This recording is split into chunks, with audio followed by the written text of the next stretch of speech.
Hi, this is Jeff Pospisil, the 10-Minute Treasurer with practical advice for improving your church's financial future. This is the last of my budgeting series, and it's Does Your Budget Tell the Story of Your Church? And I'm going to talk specifically about how you go about making a narrative budget for your church. If you did follow the rest of the series, you know how to make a good line item budget, which is very important. But then how do you communicate that to your church in a way that tells the story of the budget in a compelling way? And so that's what we're going to talk about.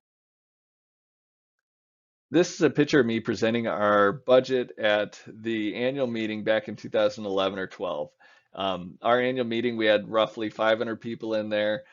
Half of them would have been pastors, the other half were lay leaders. And you'll notice that the budget isn't a bunch of numbers. Instead, I have a graph. And usually I have a whole lot more graphs and pictures than I do numbers on there because one of the things I realized early on is that of those 500 people there, roughly 90% of them didn't have the ability or desire to actually go through a line item budget, and they would check out. And then there was only that small 10% would be on the high end, but maybe 10% of those people would still be with me and wanting to, and they've already looked at the line item budget that was in their meeting materials. So I was really repeating what they already knew.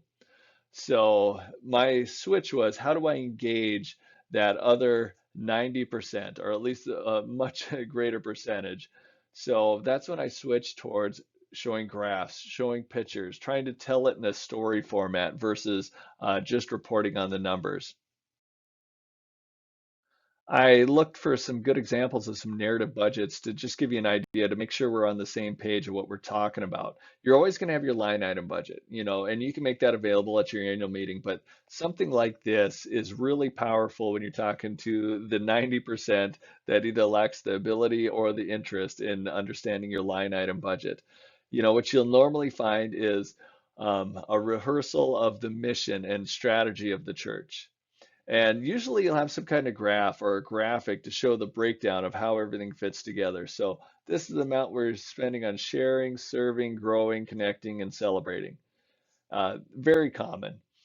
Then you normally have it broken down to each section, just a little bit. What are we doing at the share part? It almost always you're going to find some pictures, a couple of pictures.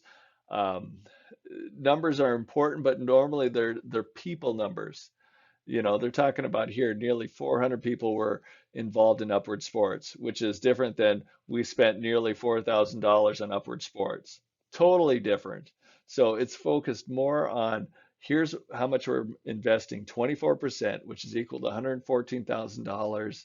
And this is the effect we're seeing. So this is how many lives we're seeing affected, how we're seeing them affected, and here's some pictures to show it. I thought this was an interesting one. This is from a Wisconsin church that shows here's your graphic, that shows 24% going to worship, and then to youth, hospitality, outreach, and apportionments. And then they have the quick little description on the side. And then on the other side is the pledge card. So I'm guessing this was part of a bigger presentation where you probably had more details around the worship and the youth and children's ministry and everything else. But this is at least something to hold into your hand. But now here's the question. How do you get from your traditional budget where you have um, staff pastor relations, and trustees and apportionments and all these other kinds of things, finance committee and missions, all those, how do you get from there into something that reflects your specific ministry focus or what they say, five major ministry areas? How do you get from there to here? A big thanks to our church in Madison, South Dakota, who lent me their budget, and I'm showing a piece of it here. But they also have a very concise mission statement, which is love God, love neighbor. And then they also went through the work of identifying the activities under that. So loving God means worship and music and prayer and Bible. Loving neighbor is inviting and serving, caring and helping. And so what I did is I took their budget and then I added those columns on the side. And then I just tried to decide going line by line, what percentage of this particular line supports um, a piece of our mission. And every single line item should be supporting something in your mission. You might think, well, what about paper or something like that? Well, think about it. How would worship go if you didn't have your paper expense? Or how would your inviting, or actually even your caring, your newsletter sometimes is a caring device. So either way, how try to go through the work of going through every single line item. You don't have to spend a ton of time on this, but get a good idea of what percentage of each line item goes towards each part of our mission. And then there's going to be some that are just general that support everything. So like I have this one for conference delegate expense, and I just split it evenly. You know, you could decide to do what you want to do, but that is the basic thing I would do is I would go ahead and split everything out by the mission. The next thing I did is I added another set of columns because I want to see the dollar amounts. I want to see, how much in total we're spending on prayer and Bible, worship and music, inviting and serving, caring and helping. So that's what I want to see. And just so I'm not making any assumptions, I'm going to show you the formula. So here's the rows and columns, and you see for row or cell H59, here is the formula I'm using. So C59, which is the budget, times the percentage. And I put that little dollar sign in front of the C, so that way I can drag that and over and then down, and it won't mess up anything. So it'll always multiply the budget times the corresponding percentage. So that once you finish that exercise, then you get a bottom line, and you can see this is how much I spent on worship and music, prayer and Bible, inviting and serving, caring and helping. And these are kind of made up numbers. I didn't go through this whole exercise with Madison United Methodist Church. So this is just my made up numbers on how to split up $372,000.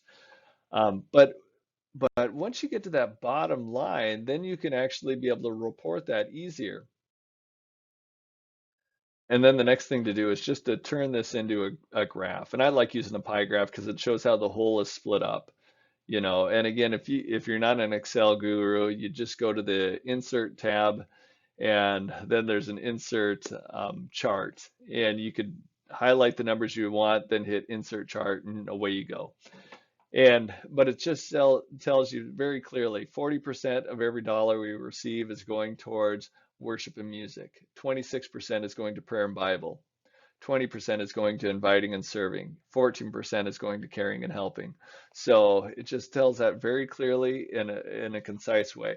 And this is pretty much where the numbers people can hop off. After we have the graph, after we've done the work of getting the numbers sorted out, then the numbers people are going to hop off, because now you're going to need probably a little different skill set.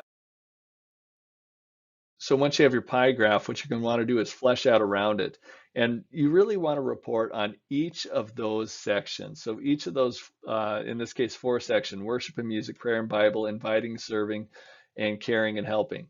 And just designate some space for each one of those, whether it's a page or like I am, a quarter page for each one, whatever it is, designate some space for each one of those. And start with first reporting with pictures. Report those pictures will be a good reminder of what we've accomplished and what maybe success looks like, or what ministry looks like. So in this case, Madison, this is their pastor Randy playing guitar.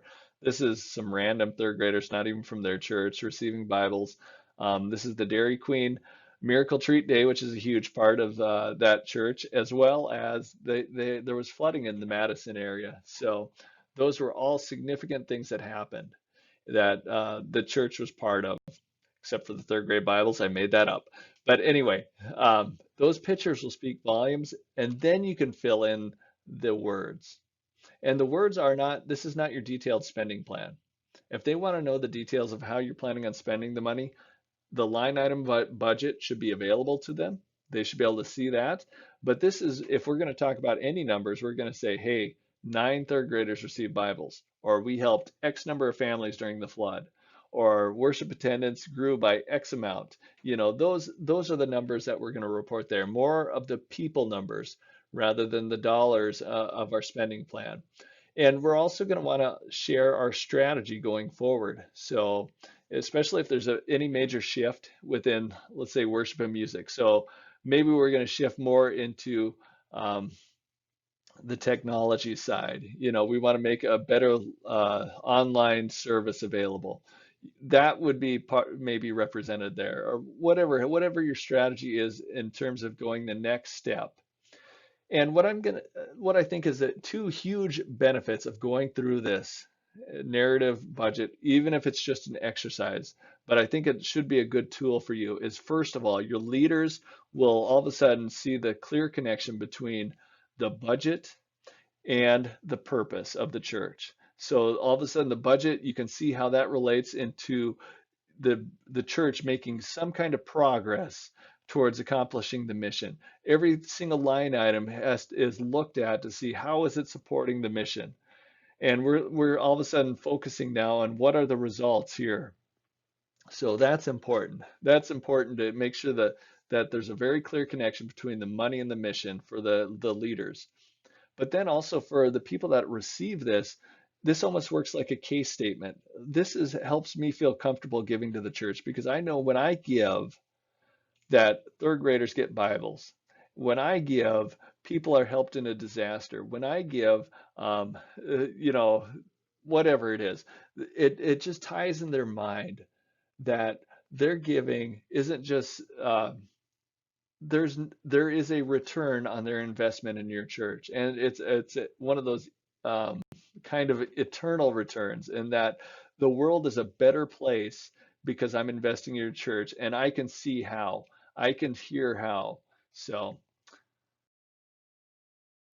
I hope this whole budgeting series has helped you. And again, this is the Ministry of the Finance Office of the Dakotas Conference, as well as the Dakotas United Methodist Foundation.